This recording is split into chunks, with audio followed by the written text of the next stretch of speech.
안녕하세요, 맛배아버지입니다. 올해 들어 몸이 많이 피곤하고 힘이 듭니다. 항상 6시 30분에는 출발했는데 요샌 7시에 출발합니다. 봄이라 그런지 나이가 들어서 그런지 많이 피곤합니다. 매일 반복되는 출퇴근 시간, 반복되는 출퇴근 러시아워 풍경. 그래도 출근할 수 있는 직장이 있다는 것에, 그리고 내가 할 수 있는 일이 있다는 것에 행복해 해야겠죠. 피곤함에 비몽사몽한 새벽 하늘을 보며 이렇게 돈을 벌어야 하나, 어차피 해야 하는 일, 아니 할 거면서도 매일 생각합니다. 인생 참, 당장 먹고 살아야 하기에, 아니 한 달에 들어가는 고정비가 있기에 오늘도 맛배아버지는 출근을 합니다. 로또가 1억 천금이 생긴다 해도 일은 할 것 같습니다. 건물주가 되던 어떤 일을 하던 스트레스는 생기겠지만 최대한 스트레스를 덜 받는 일을 하고 싶습니다. 오늘따라 아침부터 넋두리를 많이 하게 되네요.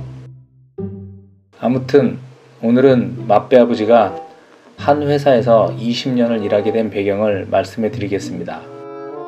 때는 바야흐로 21년 전인 2000년으로 거슬러 올라갑니다. 대학교 졸업을 앞두고 산학 현장 실습 학점을 위해 서울의 회사로 오게 됩니다. 첫 직장이라면 첫 직장인 이곳에서 사회의 첫걸음을 내딛게 됩니다. 현장 실습 학점만 이수하고 나갔어야 했는데, 아무튼 2000년 8월부터 12월까지 4달 동안 한 달에 50만원을 받고 실습생 겸 인턴으로 일을 배우게 됩니다. 정말 열심히 했던 기억이 납니다. 일주일에 집에도 하루 이틀만 들어갔던 것 같습니다. 지금 생각하면 돈은 없었어도 그때가 열정도 있고 배운다는 것에 재미있게 다녔던 것 같습니다. 4달 동안 50만원씩만 받다가 2001년 1월부터 정직원으로 입사하게 됩니다. 정직원이라고 해봐야 실습생 때와 똑같습니다. 월급만 130만원으로 올랐을 뿐입니다. 암튼 충남 보령 촌놈이 서울 강남구 신사동으로, 그것도 서울에 직장을 얻어서 맛배아버지도 나름 뿌듯하였고 집에 계신 부모님께서도 대견스러워 하셨을 듯 합니다.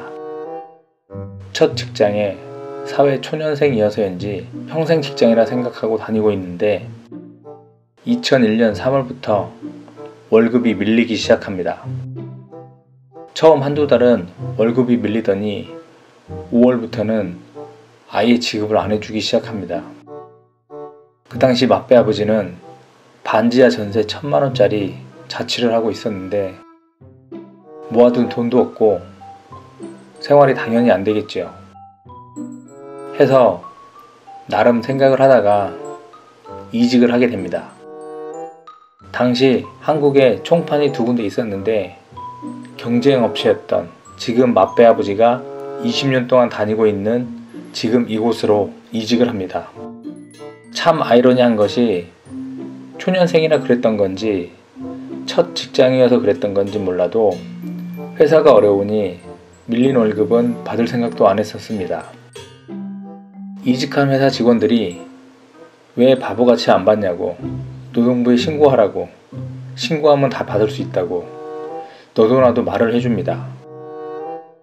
그래서 같이 온 동기와 같이 노동부에 신고를 합니다. 1차적으로 근로감독관과 면담을 하고 회사에 가서 기다리라고 합니다.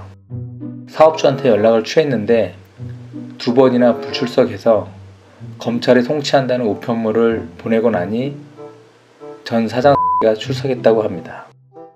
이제 사건의 발단이 시작됩니다.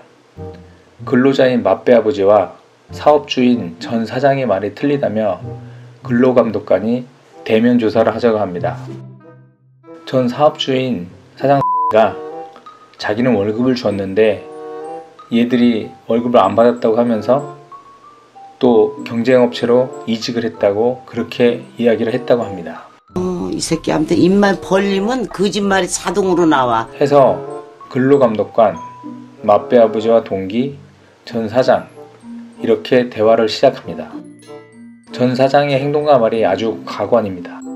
맞배 아버지와 동기가 회사의 기술력을 경쟁업체에 팔아먹었다고 합니다. 거기에 더해서 1년 가까이 다니면서 듣도 보도 못한 회사 사교까지 복사해 와서 들이밀며 애들한테 다 보여줬다고. 이건 너무한 거 아니냐고, 시발. 아니, 맞배 아버지가 연구 개발이나 무슨 설계를 한 것도 아니고 그냥 기술 지원 업무였는데 누구나 3개월 이상 일하면 다 습득할 수 있는 기술을 경쟁업체로 이직했다는 이유 때문이었는지 경찰에 고소한다고까지 합니다. 게다가 근로감독관 앞에서 거만하게 다리까지 꼬면서 말하니 갑자기 근로감독관이 모나미 볼펜을 집어던지면 당신 똑바로 앉아. 역시 근로자에겐 고용노동부가 최상위 법이고 희망의 빗줄기입니다.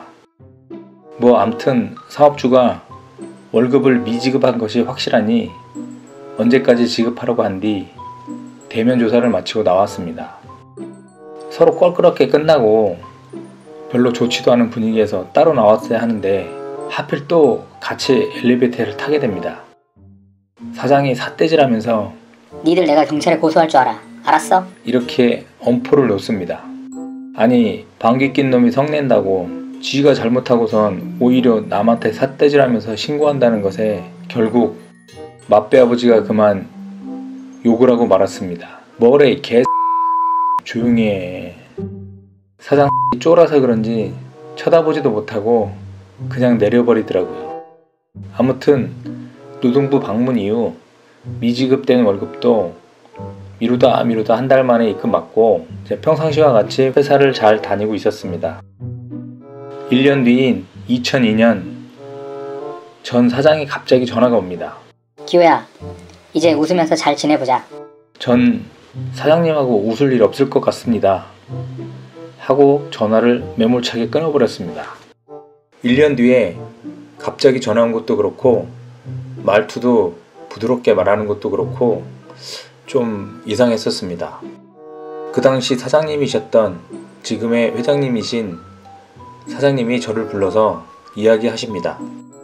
기호야, 너 전에 다니던 회사랑 인수합병하기로 했다. 인수합병을 하면서 전 사장이 사장으로 와서 업무를 맡게 되고 지금의 사장님은 회장님으로 올라가신다고 합니다. 한 회사에서 20년을 넘게 다니게 된 이유 2부에서 뵙도록 하겠습니다.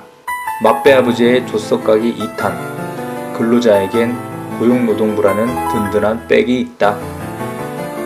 구독과 좋아요 부탁드립니다. 그럼 다음 영상에서 또 뵙도록 하겠습니다.